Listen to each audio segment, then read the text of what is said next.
34 के online class में आपका स्वागत है। अपन पढ़ रहे हैं यूनिट नंबर 5 के चैप्टर 2। कल अपन पढ़ रहे थे चैप्टर का प्रतिलोम।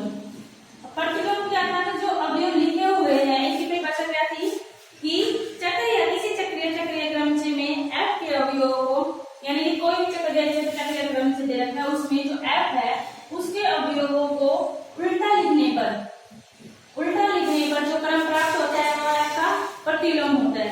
ठीक है, ये लिखेगा। तो एग्जांपल दे रहा था, एग्जांपल देखो।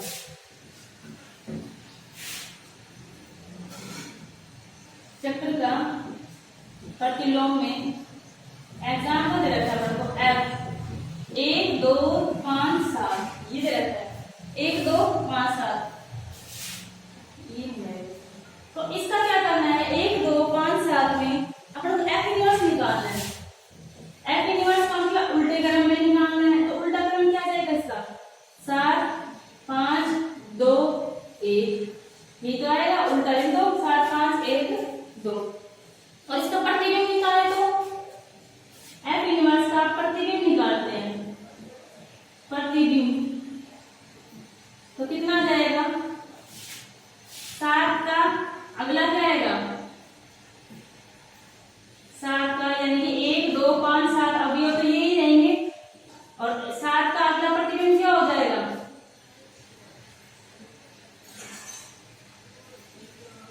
7 का अगला क्या होगा 5, यानी कि इसका प्रतिबिंब तो हो जाएगा 5 और 5 का प्रतिबिंब हो जाएगा 2 और 2 का प्रतिबिंब क्या होगा 1 और इसका 1 नहीं 1 7 5 ऐसे नहीं होगा। f इनवर्स का प्रतिबिंब होगा 7 का कितना हो जाएगा 1 का कितना हो जाएगा 1 का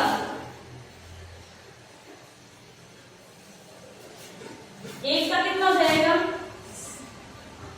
7 का कितना हो जाएगा 1 5 का कितना हो जाएगा 2 और 2 का कितना हो जाएगा 7 का ये क्या होगा 7 का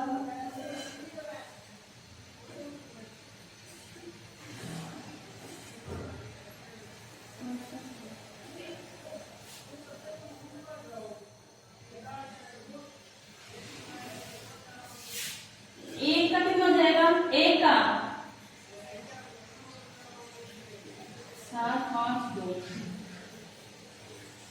एक का 7 7 का 5 5 का 2 सही है।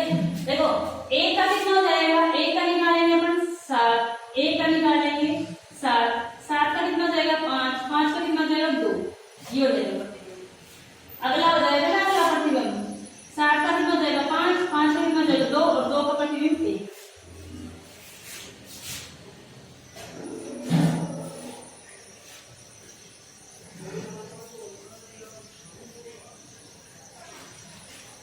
अब देखो चक्र की कोटि,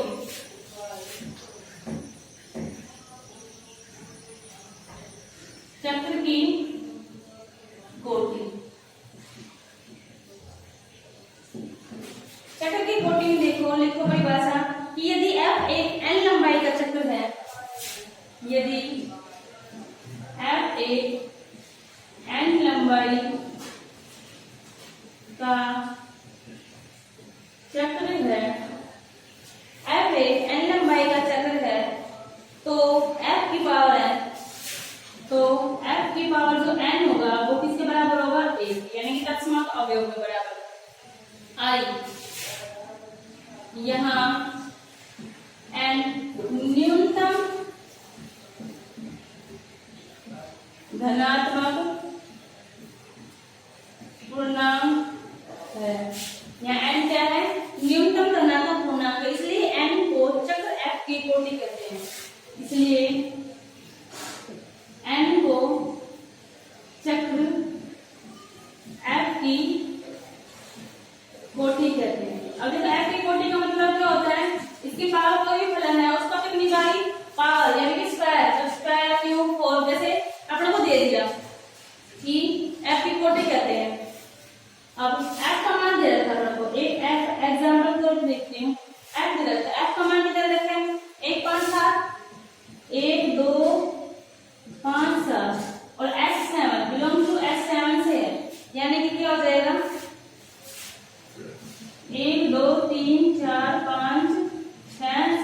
ये दे रखा है, ठीक है। अब क्या निकालना है, फलन एफ निकालना है। एफ के लिए 1 2 3 4 5 6 7 लिख दिया।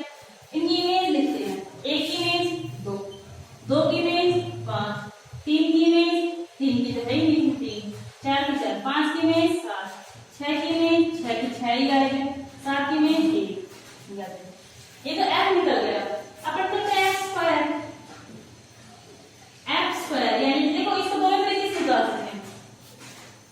एफ स्क्वायर को कैसे निकाल सकते हैं, दोनों तरीके से निकाल सकते हैं।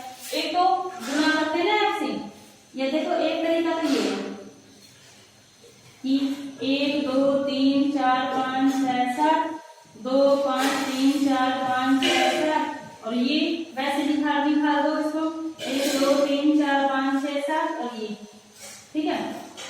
अब इसको देखो,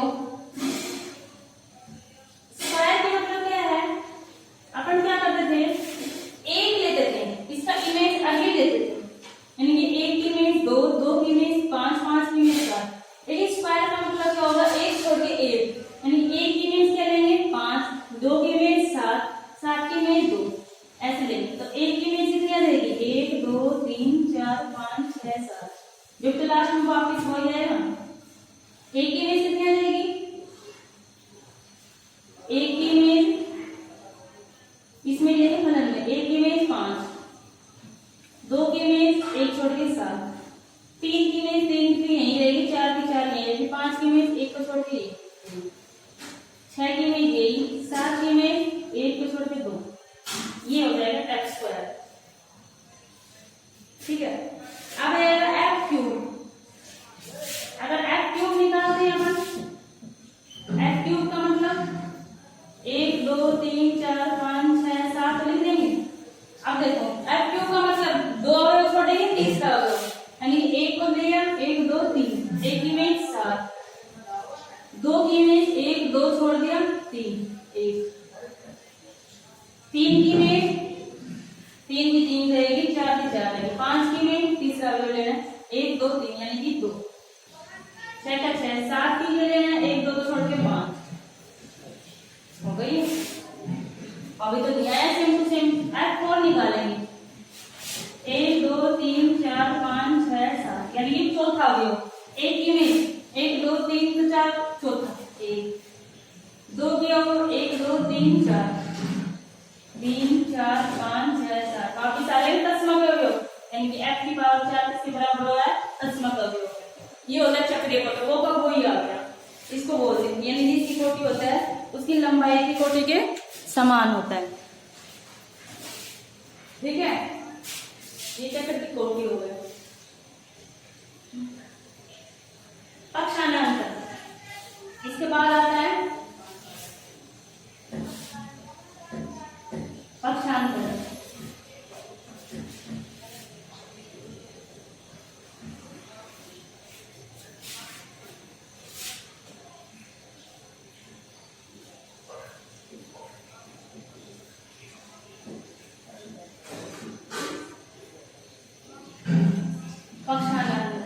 पक्षांतर का मतलब क्या होता है, कोई भी चक्रीय क्रम है जिसकी लंबाई, कोई भी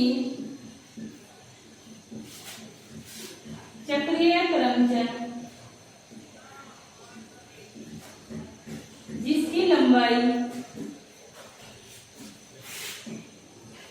जिसकी लंबाई 2 हो, कोई भी चक्रीय चक्रीय क्रम जिसकी लंबाई 2 हो वह पक्षांतर कहलाते हैं, वह पक्षांतर कहलाते हैं। मतलब देखो ये पक्षांतर कोई भी फलन जिसकी लंबाई यानी कि अवयव सिर्फ 2 ही हो, एफ जैसे ए बी सी डी जिसके अवयव क्या हो 2, तो वो क्या कहलाता है, पक्षांतर, ठीक है।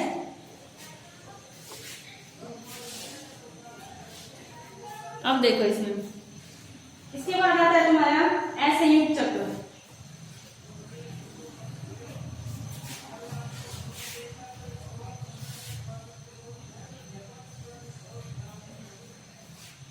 असंयुक्त चक्र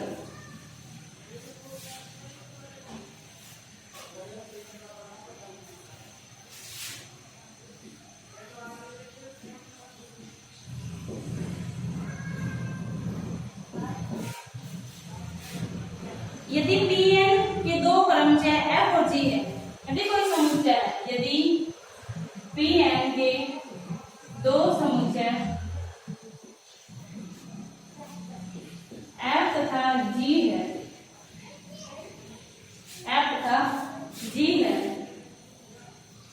तो जब Fx equals to not x यानी कि इसके बराबर नहीं हो, इसके में इसके बराबर नहीं हो, तब दूसरा समुच्चय क्या हो जाएगा, यानी दूसरे समुच्चय का उसकी इमेज के बराबर होगा। एक तो कंडीशन ये है, दूसरी कंडीशन ये है कि जब gx नॉट इक्वल टू दूसरे समुच्चय के बराबर नहीं हो तो फलन fx दूसरे समुच्चय के बराबर होगा। ये होता है, तो इसका मतलब f और g असंयुक्त चक्र कहलाते हैं, अथवा किसी समुच्चय s के दो चक्र असंयुक्त होते हैं, अतः F तथा G असंयुक्त क्रमचय कहलाते हैं यदि उन दोनों समुच्चयों में